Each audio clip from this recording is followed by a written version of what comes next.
साफ under 19 महिला championship 2026 को उपाधि कुन देशले जितेको छ? भारत। अरनिको युवा कला पुरस्कार 2082 बाट कसलाई सम्मान गरिएको छ? सुरेम देसार। अभिनेता सुनिल थापाको निधन कहिले भएको थियो? विक्रम सम्वत 2082 माघ 24 गते। इन्डियन चेम्बर अफ कमर्सले आयोजना गरेको 6औं इमर्जिङ एसिया इन्स्योरेन्स अवार्ड 2025 जित्न सफल नेपाली इन्स्योरेन्स कम्पनी कुन हो?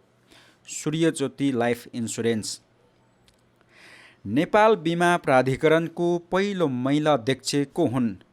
चन्द्रकला पौडेल। विश्व क्यान्सर दिवस कहिले मनाउने गरिन्छ? फेब्रुअरी 4 तारिख। छोरी बिमा कार्यक्रम मध्य प्रदेशले सुरु गरेको हो भने बैंक खाता छोरीको सुरक्षा जीवनभरिको कार्यक्रम कुन प्रदेशले सुरु गरेको हो? कर्णाली प्रदेश। आर्थिक सर्वेक्षण 2081-82 अनुसार 2081 फागुनसम्म आधारभूत खानेपानी सेवाको पहुँच पुगेको जनसङ्ख्या कति प्रतिशत रहेको छ? 96.85%। अन्तरिक्षमा ऐतिहासिक अर्थराइज फोटो खिच्ने अमेरिकी अन्तरिक्ष यात्री विलियम्स एन्डर्सको निधन कहिले भएको हो? सन् 2024 जुन 7। मध्य प्रदेश सरकारले नागरिक घरधुरी बिमा कहिलेदेखि सुरु गरेको हो? विक्रम सम्वत 2082 साउन 1 गते। नेपाल बहुसूचक सर्वेक्षण 2024-25 अनुसार नेपालका कति प्रतिशत घरधुरीमा इन्टरनेटको पहुँच विस्तार भएको छ? 82%।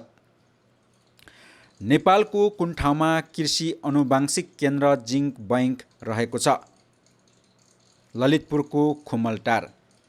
सिम्बायोटिक लिङ्क भन्नाले भू-राजनीतिक रूपमा कुन क्षेत्रलाई बुझिन्छ? इन्डो पेसिफिक क्षेत्र।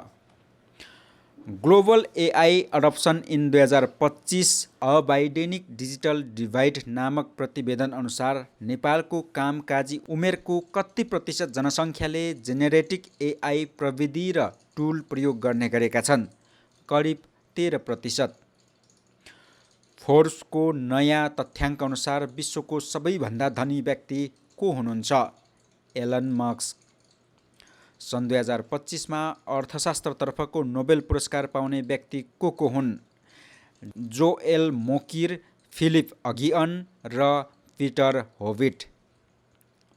नेपालमा फोटोसहितको मतदाता नामावलीको सुरुवात कहिलेदेखि भएको हो? विक्रम सम्वत 2067 भदौ 28 गते। नेपालमा सर्वप्रथम डिएनए परीक्षण गरिएको वनस्पति कुन हो? चिराइतो। गोरखापत्र कहिलेदेखि प्रकाशित हुन थालेको हो? विक्रम सम्वत 1958 वैशाख 24 गते।